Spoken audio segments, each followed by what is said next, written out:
మహాగణాధిపతయే నమః. ఓం గురుభ్యో నమః. ఓం శ్రీమాత్రే నమః.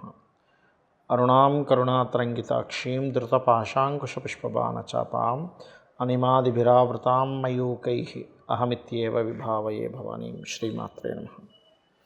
3వ తేదీ నుంచి 9వ తేదీ వరకు ఉన్నటువంటి గ్రహస్థితి ఏ విధంగా ఉంది అని చూసుకున్నట్లయితే, ముఖ్యంగా ఇక్కడ గురువు శుక్రుడు ఇద్దరు కూడా మిథునంలో కలిసి ఉన్నారు.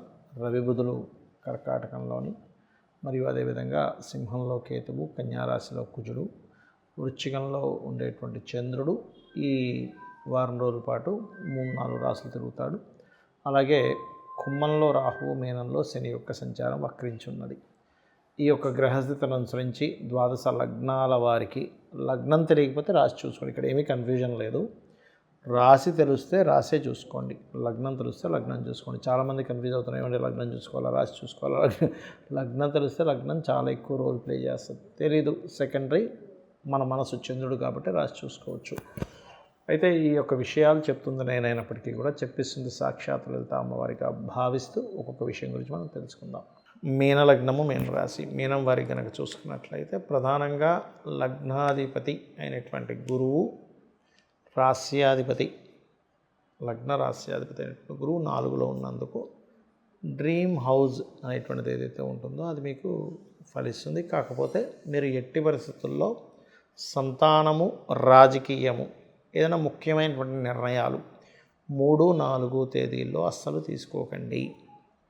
అలాగే విదేశీ సంపాదన యోగం మాత్రం ఖచ్చితంగా పెరుగుతుంది మీకు. మరియు స్వశక్తితో మీరు ఏదైనా వాహనం కానీ గృహం కానీ ఖచ్చితంగా కొనుక్కుంటారు, అందులో ఎటువంటి సందేహం లేదు. కొంతమంది చూడండి, మనకి చూస్తూ ఉంటాం బయట, అంటే హనీ ట్రాప్ అని, ఇట్లాంటి ట్రాప్స్లో 3-4 తేదీల్లో పడేటువంటి యోగం కూడా బలంగా చూపిస్తుంది. కొద్దిగా పార్ట్నర్స్తోని లేనట్లయితే జీవిత భాగస్వామితోని కొంత ఘర్షణ వాతావరణం సప్తమంలో కుజున్నాడు కాబట్టి కొద్దిగా ఉంటుంది. ఆ యొక్క విషయాల్లో జాగ్రత్తగా ఉండండి. బికాజ్ ఆఫ్ ఇక్కడ లగ్నంలో శని వక్రి, సప్తమంలో కుజుడు. సో ఇక్కడ మనకి లగ్న సప్తమాల్ని కుజ శనులు ఆక్యుపై చేశారు. సో ఆ విషయంలో కొంత జాగ్రత్తగా ఉండాలి. అలాగే మరొక విషయం ఏంటంటే, ఇక్కడ ఉద్యోగ సంబంధించిన విషయంలో కూడా సప్తమంలో ఉండే కుజుడు దశమాన్ని వీక్షిస్తాడు కాబట్టి ఉద్యోగంలో కూడా కొంతవరకు ఘర్షణ వాతావరణము, స్ట్రెస్, వర్క్ స్ట్రెస్ అనేవి పెరుగుతూ ఉంటాయి. దీనికి ఏం చేయాలి? ఇంకా తప్పదండి, వివాహం అనుకున్నాము కానీ ఇప్పుడు లగ్న సప్తమాలు శని కుజులు అంటున్నారు అనుకునేటువంటి వారు ఓం కామేశబద్ధ మాంగళ్య సూత్ర శోభిత కందరాయ నమః అనే నామస్మరణ చేయడం ఉత్తమము. ఇక మీరు విదేశీ యోగాలు ఉన్నాయని చెప్పుకున్నాము, 3-4 తేదీలు కొంత జాగ్రత్తగా ఉండాలని చెప్పుకున్నాము. అయితే ఇక్కడ మీరు నిత్యము చేయవలసింది మాత్రం రాజరాజేశ్వరి అమ్మవారి యొక్క ఆరాధన చేయండి. పార్ట్నర్షిప్స్ విషయంలోని, పెళ్ళిళ్ళ విషయాల్లోని కొంత జాగ్రత్తగా ఉండండి. ఉద్యోగంలో స్ట్రెస్ ఉన్నప్పటికీ హైక్ కూడా ఉంటుంది. చాలామంది నన్ను అడుగుతున్న అంశం ఏమిటంటే,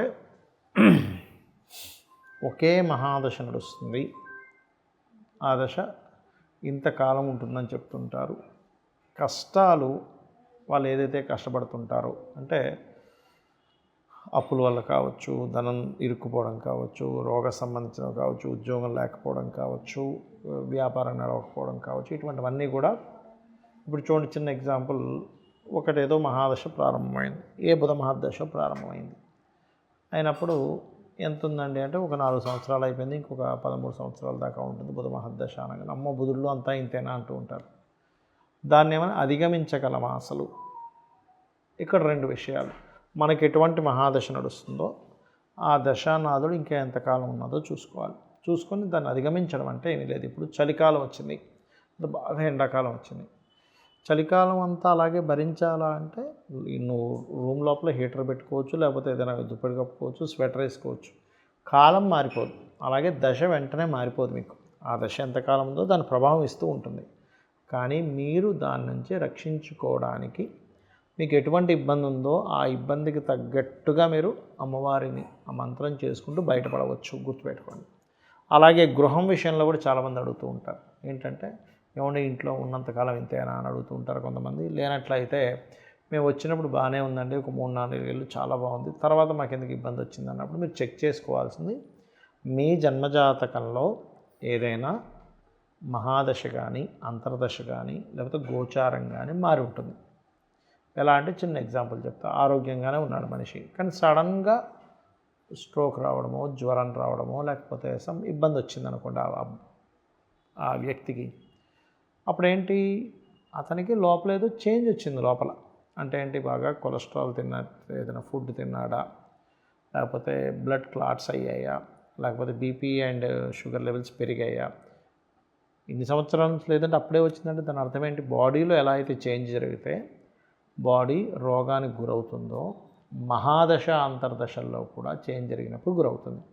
మరి వాస్తుపరంగా ఏం చేంజ్ జరగచ్చు అంటే వాళ్ళకి తెలియకుండానే కొన్ని రంగులు వేసే విధానంలో, చాలామంది తెలియక ఉత్తరం వైపు ఎరుపు కానీ ఎల్లో కలర్ కానీ వేసుకుంటే సడన్గా ఫైనాన్షియల్గా ఆగిపోతుంది, వచ్చే అవకాశాలన్నీ ఆగిపోతూ ఉంటాయి. వైట్ కలర్ ఉంటే చాలా బాగుంటుంది. అలాగే ఇంట్లో ఒక్కొక్కసారి ఎక్స్ట్రాకి ఇంకో బాత్రూమ్ కట్టించామండి అంటారు. అది ఒక్కొక్కసారి ఫైనాన్షియల్ హౌసెస్ అయితే కూడా అక్కడ మీకు బ్లాకేజ్ ఏర్పడుతుంది. అంటే నార్త్లో కానీ, ఆగ్నేయంలో కానీ, పడమరలో కానీ. ఇలాగా మనం ఏదైనా నిర్మాణం చేసినప్పుడు అది కరెక్ట్ ప్లేస్లో చేస్తున్నామా లేదా. ఎందుకంటే కొంతమంది కొన్ని ఫుడ్స్ పడవు. అలాంటప్పుడు వాళ్ళు ఆ ఫుడ్ తీసుకోవడం వల్ల వాళ్ళకి మెటబాలజీ పరంగా చాలా చేంజెస్ వచ్చేసి ఇబ్బంది పడుతూ ఉంటారు.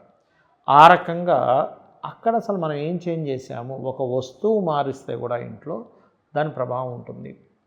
వాస్తు అంటే కేవలం ఏదో 4 గోడలు కాదు, 45 మంది దేవతాసురులతో, వాస్తు పురుషుడితో ఉన్నటువంటిది వాస్తు. ఓకే, ఇప్పుడు మనం దాన్ని ఎలా అర్థం చేసుకోవాలంటే ఇంట్లో నిర్మాణము, డోర్ పాయింట్స్, కలర్స్, వస్తువు, యాక్టివిటీ, ఆ వస్తువుతో కూడిన యాక్టివిటీ. అంటే ఎక్కడ తింటున్నాం, ఎక్కడ బాత్రూమ్స్ కట్టుకున్నాం, ఎటువైపు నిద్రపోతున్నాం, ఎక్కడ ఎటువంటి యాక్టివిటీ చేస్తున్నాం. చాలామంది తెలియక ఐరన్ బాక్సెస్ లాంటివి అవి కూడా దక్షిణంలో పెట్టకుండా ఉత్తరంలో పెడుతుంటారు. అది ఫైరీ ఎలిమెంట్, పంచభూతాలతో సంబంధంగా ఉంటుంది. భూతత్వము, ఆకాశతత్వము, జలతత్వము, వాయుతత్వము, ఇలాగా పంచభూతాలు అన్నమాట. అంటే భూమి, ఆకాశము, అగ్ని, వాయువు, జలము. ఈ పంచతత్వాల్లో ఇన్బ్యాలెన్స్ ఏర్పడినప్పుడు మీకు ఆ ఇంట్లో బాగానే ఉన్నాం, కానీ ఏమైంది అంటే ఇటువంటి దోషాలు ఏర్పడుతుంటాయి.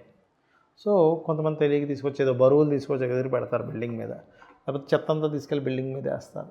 అది ఏ జోన్ అయింది, ఇప్పుడు ఆగ్నేయంలో వేసాడు చెత్త అంతా తీసుకెళ్ళి, ఏమైపోతుంది, మనీ మొత్తం బ్లాకేజ్ ఏర్పడడం, అనవసరమైన వాటికి డబ్బులు ఖర్చు పెట్టడం, ఇట్లాంటివి అవుతూ ఉంటాయి.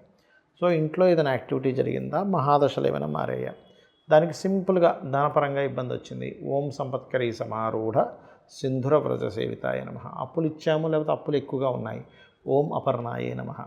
శని ప్రభావం ఎక్కువగా ఉందండి, అందుకే అవ్వట్లేదు అనుకున్నారు, ఓం అనాకలిత సాదృశ్య చుబకశ్రీ విరాజితాయ నమః. అమ్మవారి నామాలు చేసుకోవచ్చు. ఇలా హెల్త్ ఇబ్బందులు వచ్చాయి, ఓం సర్వవ్యాధి ప్రశమనై సర్వమృత్యు నివారిణి అగ్రగణ్య చింత్యరూప కలికల్మషనాశినే నమః. ఇలా ఒక్కొక్క దానికి ఒక్కొక్క అమ్మవారి నామాలు ఉంటాయి. దానికి సంబంధించిన దానం ఉంటుంది. ఏ గ్రహానికి సంబంధించి ఉంటే ఆ గ్రహ సంబంధించిన గోధుమలు, ఇప్పుడు రవి ప్రభావం పడింది గోధుమలు, చంద్ర ప్రభావం పడింది బియ్యము, కుజ ప్రభావం ఎక్కువగా ఉంది అంటే నెగిటివ్గా, పాజిటివ్గా కాదు నెగిటివ్గా ఉంది, కందులు ఇవ్వడం, బుధ ప్రభావం ఎక్కువగా ఉంది, పెసలు ఇవ్వడం, అదేవిధంగా గురు ప్రభావం ఎక్కువగా ఉంది, శనగలు, శని ప్రభావం నువ్వులు, రాహు ప్రభావం మినుములు, అలాగే శుక్ర ప్రభావం బొబ్బర్లు, కేతు ప్రభావం ఉలవలు. ఇలాగా ఒక్కొక్క దానికి ఒక్కొక్క దానం ఇవ్వవచ్చు. అంటే మనం ఇలాగే అనుభవించాలనుకుంటే మనకి జ్యోతిష్శాస్త్రము దానికి సంబంధించిన రెమెడీస్ అక్కర్లేదు. కాబట్టి మనం మార్చుకోవాలన్నప్పుడు అదొక శాస్త్రం. ఎప్పుడు కూడా నువ్వు మారడానికి ఏం చేయాలి, మనలో కూడా ఆలోచన విధానంలో ఏం మార్చుకోవాలి. కుజదశ నడుస్తుంది, కుజుడు నెగిటివ్గా ఉన్నాడు, అప్పుడు గొడవలకు దూరంగా ఉండాలి. శుక్రదశ నడుస్తుంది, శుక్రుడు నెగిటివ్గా ఉన్నాడు, కొన్ని యాక్టివిటీస్కి దూరంగా ఉండాలి. 12వ స్థానంలో ఉండే మహాదశలు, 12వ స్థానంలో వ్యసనాన్ని ఇచ్చేటువంటి దశలు నడుస్తున్నాయి, వ్యసనానికి దూరంగా ఉండాలి.